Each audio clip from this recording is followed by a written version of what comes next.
I was praised. What a great baby. He's got such a great latch. They transferred him from breast to breast for an hour and 45 minutes. What a great eater. And yet I starved him. I starved my child unknowingly. Despite all my education, despite all my resources, I still starved my child. And it took so many months to be able to say that.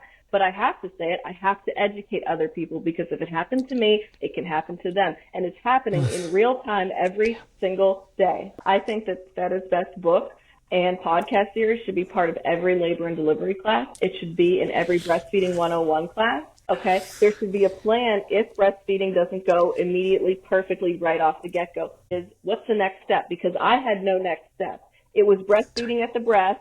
Do not bring your pump supplies to the hospital. Do not bring any formula. Do not bring any donor milk. Do not do those things. Absolutely has to change, because that was the message in Breastfeeding 101 class that I attended with my husband, right, during our hospital tour.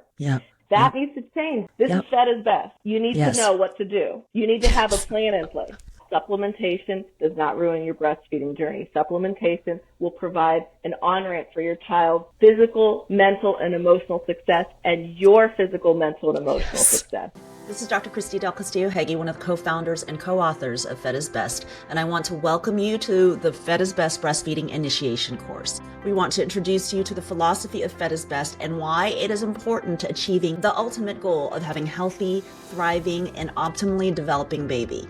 We're going to teach you a different way of breastfeeding your baby and the way that human beings evolved to feed babies for millennia. We're going to talk about how supplemented breastfeeding has buffered the effects of imperfect milk supply for all of human history, and how this ancient wisdom has protected babies whenever the breast milk supply is less than they require. So we're going to give you a little background as to why problems with breastfeeding are occurring so frequently, and how the common method of breastfeeding promotion is leading families to problems with breastfeeding that are completely preventable. I'm going to go over commonly circulated myths about breastfeeding and what the science actually says about these myths.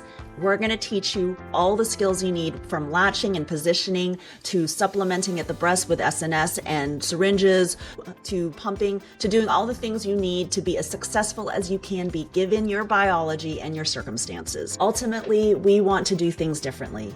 We want a world where no baby goes hungry. So I am so excited to have you here, and thank you for trusting me with your baby. Welcome to the class.